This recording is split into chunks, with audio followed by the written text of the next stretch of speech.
देश के किसानों ने जगह जगह आंदोलन किया और अगर यहाँ मीडिया के लोग खड़े होंगे तो मेरी बात बुरा मत मानना। इस देश के मीडिया को दीपिका पादुकोण से मतलब है, इस देश के मीडिया को कंगना रनावत से मतलब है, इस देश के मीडिया को सुशांत सिंह राजपूत से मतलब है, लेकिन जो हजारों किसान भुखमरी के कारण मर रहा है उसके बारे में एक लाइन।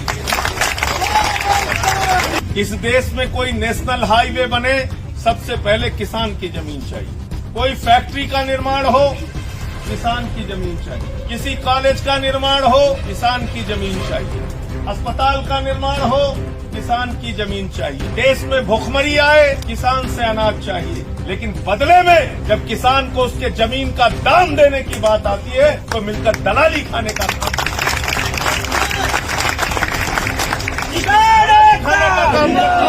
और इस दलाली को खाने में कौन कौन से लोग शामिल हैं? वो पूंजीपति जो आपका जमीन लेता है। इस बिल में मोदी जी ने ऐसा फार्मूला दे दिया है कि दलाल खत्म हो जाएंगे। अरे मोदी जी, ये दलाल जो अधिकारी के रूप में डीएम और एसडीएम के दफ्तरों में बैठे हैं, इनको कैसे दूर करोगे? पहले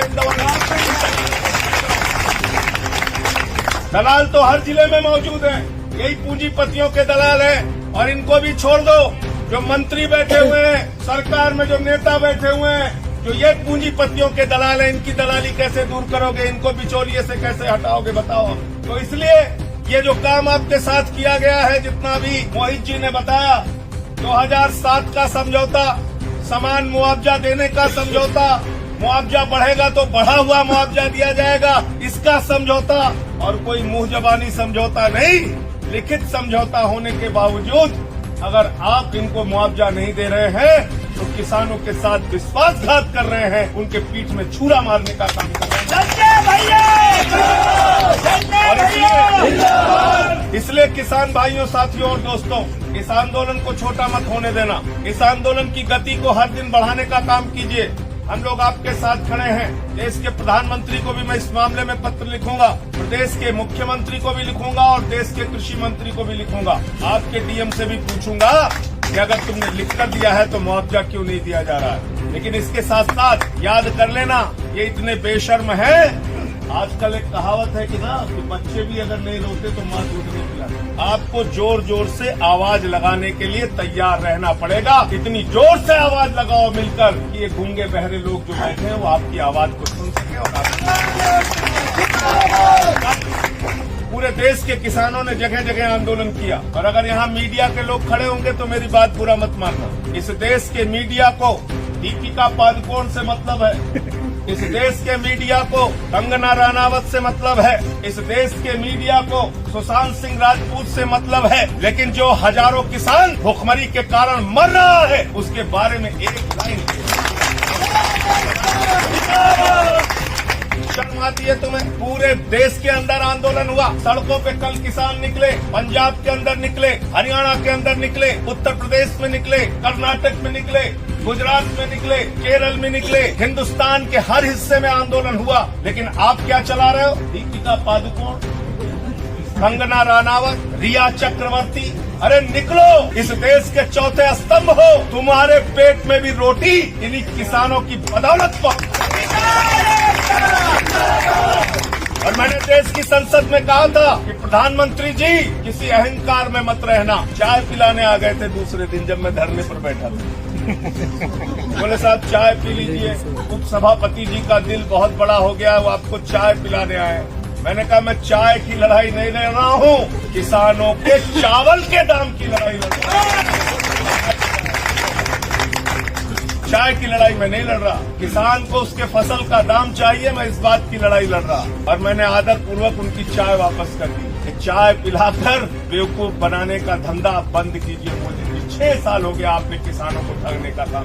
क्या वादा किया था आपने 2014 में? किसानों से रैलियां कर करके पूरे देश में वादा किया था C2 के ऊपर फसल का 50% मुनाफा दिया जाएगा। गलत तो नहीं कह रहा हूँ? C2 यानी फसल की लागत मूल्य के ऊपर 50% मुनाफा दिया जाएगा। यही तो स्वामीनाथन आयोग की रिपोर्ट है। गलत तो नहीं कह रहा हूँ? आज तक मिली क्या आपको स्वामीनाथन आयोग की रिपोर्ट? मिल गया क्या फसल के ऊपर 50% दाम?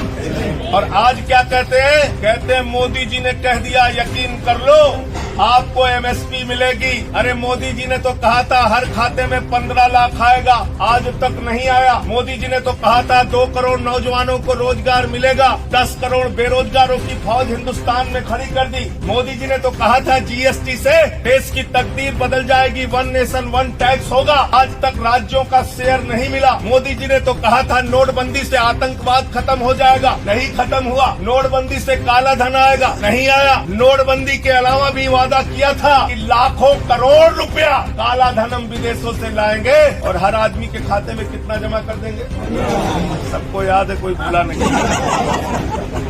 कुछ मिला क्या?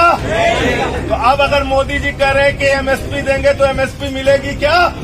जोर से बोलिए, नहीं मिलेगी। झूठ बोलने का काम कर रहे हैं। कह रहे हैं एमएसपी देंगे, न्यूनतम समर्थन मूल्य देंगे। मैंने तीनों बिल रात में आंख फोड़ फोड़ के पढ़ा, भैया कहाँ लिखा है एमएसपी, कहाँ लिखा है? तीनों बिल में कहीं नहीं मिला एमएसपी, कहीं नहीं लिखा न्यूनतम समर्थन मूल्य। तो अगर आपको कोई पूंजीपति न्यूनतम समर्थन मूल्य नहीं देगा, एमएसपी नहीं देगा, आप न्यायालय में जाओगे, आप क्या कहोगे? जज साहब, मोदी जी ने बहुत अच्छा भाषण दिया था, हमको एमएसपी दीजिए।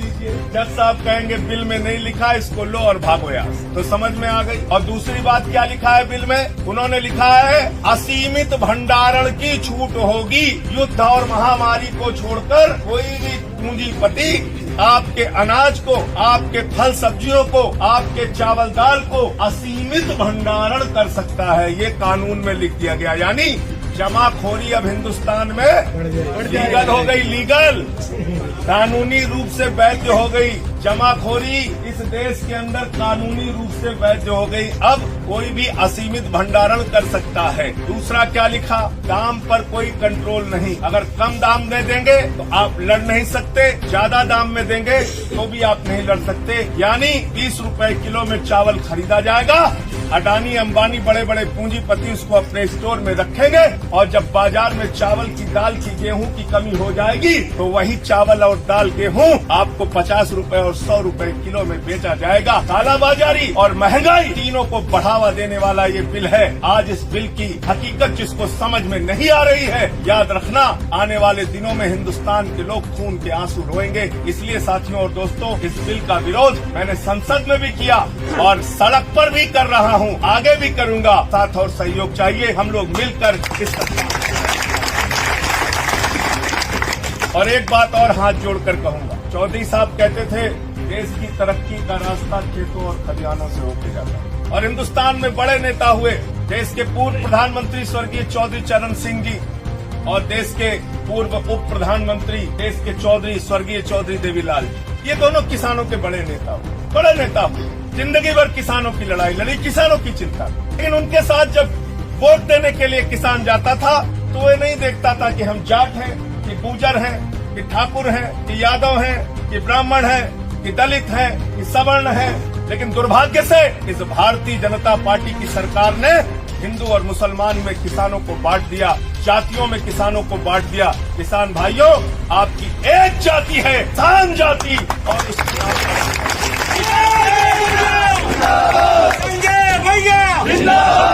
कोई अगला पिछड़ा दलित सवर्ण हिंदू मुसलमान नहीं, किसान हमारी जाति है। जो किसानों के हक में काम करेगा वो देश की सत्ता पर राज करेगा। किसानों के हक में काम नहीं करेगा उसका काला पकड़ के हम सत्ता से नीचे फेंकने का काम करेंगे।